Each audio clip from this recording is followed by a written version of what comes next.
റോമർ 14:12. ആകയാൽ നമ്മിൽ ഓരോരുത്തൻ ദൈവത്തോട് കണക്ക് ബോധിപ്പിക്കേണ്ടി വരും. കണ്ടോ എന്തിന്റെ കണക്ക്? ദൈവം നമ്മളെ എന്തെല്ലാം ഏൽപ്പിച്ചോ ഇതിന്റെ എല്ലാം കണക്കുകൾ ബോധിപ്പിക്കേണ്ടി വരും. പക്ഷേ ദൈവത്തോട് കണക്ക് ബോധിപ്പിക്കുക എന്ന് പറയുന്നത് ഈസി ആയിട്ടുള്ള ഒരു പരിപാടിയല്ല. ആരോടാണ് ഈ പറയുന്നേ?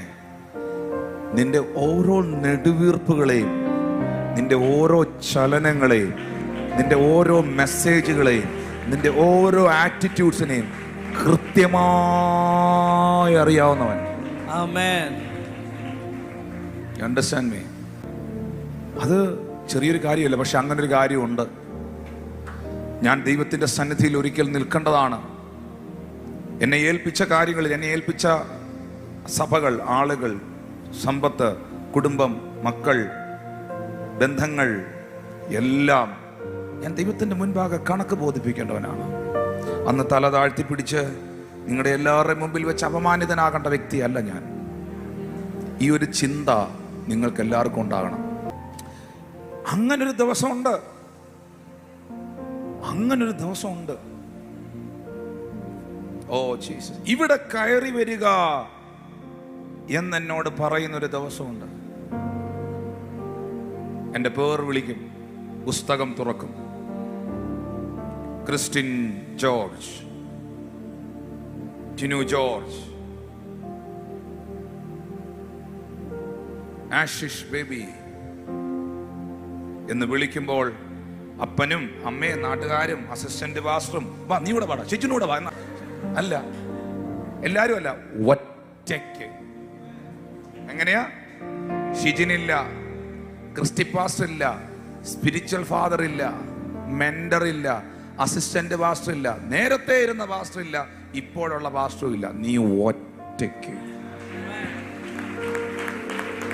ബാക്കി എല്ലാ ആളുകളും താഴെ കാണും.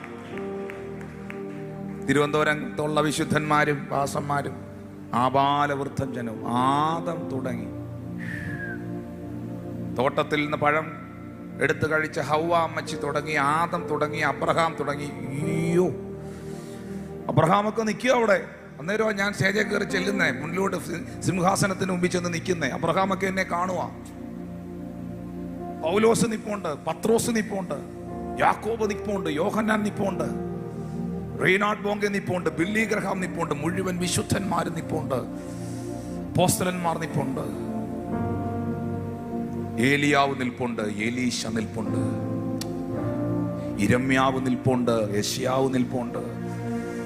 ഇവരെല്ലാം നിൽക്കുമ്പോൾ എൻ്റെ പേർ വിളിക്കുകയാണ്. ഞാൻ കയറി ചെല്ലുമ്പോൾ ഇവരുടെ ഇത്രയും പേരുടെ മുമ്പിൽ വെച്ച് മൈ ഫെയ്ത്ത്ഫുൾ സെർവന്റ്,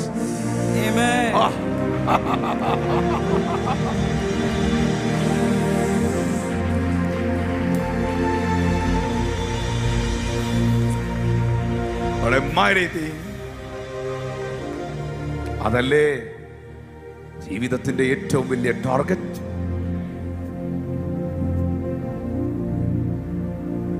കർത്തൃകാഹളം യുഗാന്ത്യകാലത്തിൽ ധ്വനിക്കുമ്പോൾ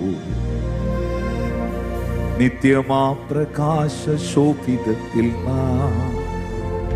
പാർത്തലേ രക്ഷപ്പെട്ടോർ കരക്കൂടിയാകാശേ പേർ വിളിക്കും. ആ കരങ്ങളൊന്ന് ഉയർത്തി പാടിയേ. പേർ വിളി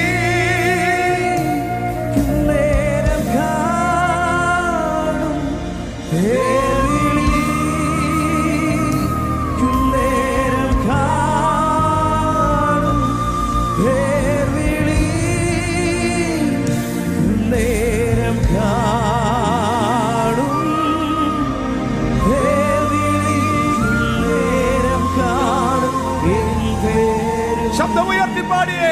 പേർ വിളി നേരം കാണും,